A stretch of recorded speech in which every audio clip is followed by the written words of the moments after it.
Talk to me about ultramarathoning. Let's go there. I want to get people to get in your mindset first. Like, talk to me about ultramarathoning. We'll get to the wellness stuff. Yeah. Well, I think there's actually probably a pretty strong correlation that, you know, when you run races that are in excess of anything technically longer than a marathon is considered an ultramarathon. But, you know, I would say the most common distance is either 100K or 100 kilometers or 100 kilometers or 100 miles. You know, and you have to really have an open mindset to that things are not going to go according to plan. You can have bad days or your nutrition's off, and you just have to kind of embrace what's going on at the moment and know that you can rely on your training and things like that, or your values to help get you through that. So I think probably the hardest part is actually training, you know, and it sounds some lonely time. Yeah, but I think, you know, those individuals who are really good at running ultramarathons, no different than life, put themselves in some very challenging situations during practice. Yeah. So that when it comes game time, you know, that uncomfortable doesn't seem quite as uncomfortable.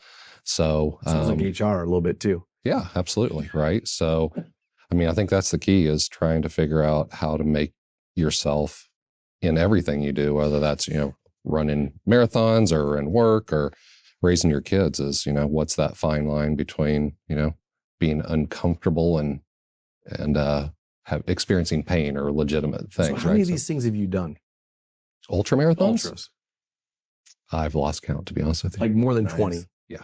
Okay. I'd say probably somewhere between 40 and 50. You got something coming up here pretty soon, or like you're training for now? Yeah, so there's a race in northern Wyoming in the Bighorn Mountains called the Bighorn 100. So it's a pretty legit trail race. So in addition, I guess you could say, to running ultramarathons, there's kind of the ultra trail scene. So in addition to running long distances, you do those through the mountains.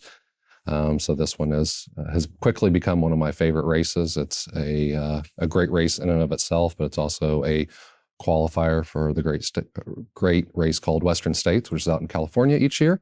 And then there's also a race called Hard Rock in Colorado. And both of those races, it sounds crazy, but you actually have to qualify for them and then win a lottery to get in. So wow. Bighorn is a qualifying race to get into one of those other races. And I've been fortunate enough to run Western States 3 times and still trying to get into Hard Rock. So nice. So you got to be pretty efficient and effective when you're training for that and your daily race. I mean, and you're embracing change throughout the entire course of that race. For sure. And I think a lot of individuals sometimes will have a very rigid training program, right? And out of necessity, I mean, in addition to being an executive at Lockton, I have a family, a great family, and 3 teenage kids, right? So my training schedule is extremely variable, and it really comes third to, you know, my family and my work obligations, which means there's times I get off of planes at, you know, midnight or whatever, and I'm up running at 3, 4 o'clock in the morning because that's the only time to get it done, right? So you have to be very flexible. You also have to think about the end game, right? That there's no way to really catch up in ultramarathon training.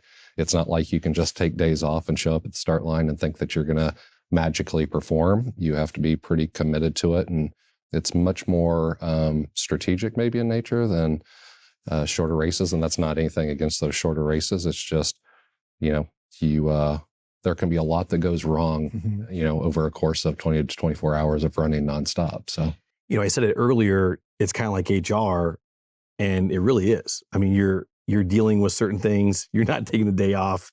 You're having to be efficient. We're not seeing, you know, huge numbers of HR budgets increase, but we're seeing where you've got to have that discipline.